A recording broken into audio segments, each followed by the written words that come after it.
Assalamualaikum warahmatullahi wabarakatuh. Perkenalkan, nama saya Dwi Oktavia Anjaini, NIM 403210, Prodi Pendidikan Matematika semester 3. Di sini saya akan menyajikan video tentang telaah buku matematika tingkat SMP dengan materi aritmatika sosial, mata kuliah telaah kurikulum dengan dosen pengampu Ibu An-Nur Ami Widodo, MPD. Langsung saja ke tabel telaah buku. Untuk komponen yang pertama ada kebenaran, isi, dan konsep. Untuk poin yang pertama ada kesesuaian dengan KI dan KD. Aspek yang belum layak, pada semua bagian isi buku sudah sesuai dengan KI dan KD, hanya saja implementasi dari KI belum ada. Kemudian untuk saran perbaikan, sebaiknya diberikan catatan untuk setiap latihan soal. Diingatkan kembali untuk berdoa terlebih dahulu sebelum mengerjakan, dan larangan untuk tidak mencontek untuk melatih kejujuran siswa.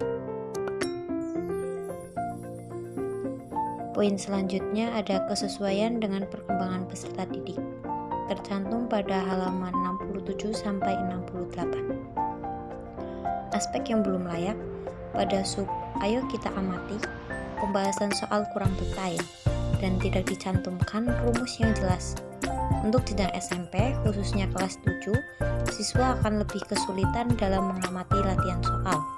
Kemudian untuk saran perbaikan, akan lebih baik jika dalam pembahasan soal disertai rumus yang jelas sehingga siswa dapat dengan mudah mengamati dan memahami latihan soal.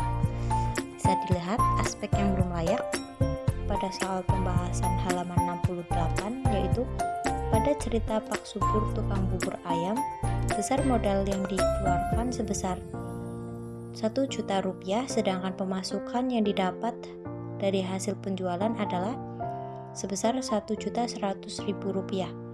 Didapat dari 10.000 dikali 110. Jika kita kurangkan pengeluaran terhadap pemasukan, maka didapatkan 1.100.000 rupiah dikurangi 1 juta rupiah menghasilkan 100.000 rupiah. Kita lanjut ke saran perbaikan. Soalnya, Pak Subur seorang penjual bubur ayam di daerah Jakarta. Seperti biasa, setiap pagi Pak Subur pergi ke pasar untuk berbelanja bahan pokok untuk membuat bubur ayam.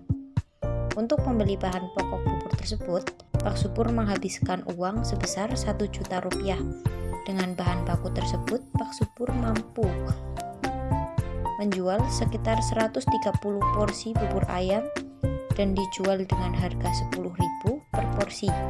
Pada hari itu, Pak Subur mampu menjual 110 porsi bubur ayam. Kemudian untuk penyelesaiannya, yang pertama kali kita harus mencari total dari pemasukannya dulu, yaitu harga per porsi dikali banyaknya porsi yang terjual. Harga per porsi 10.000 dikali porsi yang terjual pada saat itu 110. 10.000 dikali 110 hasilnya 1.100.000. Kemudian lanjut, kita mencari penghasilan. Rumus penghasilan, pemasukan dikurangi pengeluaran.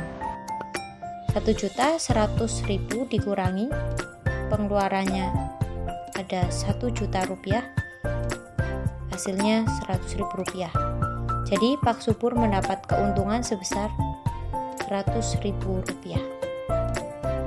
Kemudian untuk komponen yang kedua ada kegrafikan. Untuk poin yang pertama ada tata letak atau desain buku. Aspek yang belum layak, kurangnya sisipan gambar sehingga materi terlihat membosankan. Kemudian untuk saran perbaikannya, sebaiknya sisipkan beberapa gambar agar siswa tidak bosan saat pembelajaran. Kemudian untuk poin yang kedua ada desain tampilan penambahan wawasan. Aspek yang belum layak, kurangnya penanda kotak atau pembatas pada hikmah yang bisa diambil agar siswa lebih tertuju dan memperhatikan secara maksimal karena ketertarikannya pada tulisan yang berkotak tersebut. Kemudian untuk saran dan perbaikan, memberikan kotak atau pembatas antara biografi David Ricardo dengan hikmah yang dapat diambilnya. Untuk aspek yang belum layak tersebut terdapat pada halaman 66. Kemudian untuk komponen yang ketiga ada visabilitas implementasi kegiatan pembelajaran. Untuk poinnya, implementasi pembelajaran dalam kehidupan sehari-hari. Terdapat pada halaman 67 sampai halaman 100. Aspek tersebut sudah layak dikarenakan materi sudah terimplementasi dalam kehidupan sehari-hari. Kemudian, tidak perlu ada perbaikan dikarenakan pengimplementasian kegiatan pembelajaran sudah cukup baik karena kita bisa dengan mudah menghitung untung dan rugi, bunga, pajak, diskon, bruto, yuto, dan taraf. Untuk komponen yang keempat ada kelayakan perujukan pada sumber yang dirujuk. Aspek tersebut sudah layak dan tidak perlu adanya perbaikan karena setiap instalasi atau gambar pada materi sudah disertai sumber rujuk yang jelas. Kemudian yang kelima ada kelayakan bahasa. Aspek tersebut juga sudah layak sehingga tidak ada perlunya perbaikan bahasa yang digunakan karena bahasa yang digunakan sudah sesuai dengan kaidah bahasa Indonesia yang baik dan benar serta mudah dipahami oleh siswa. Kemudian yang terakhir ada komponen koherensi penyajian gagasan.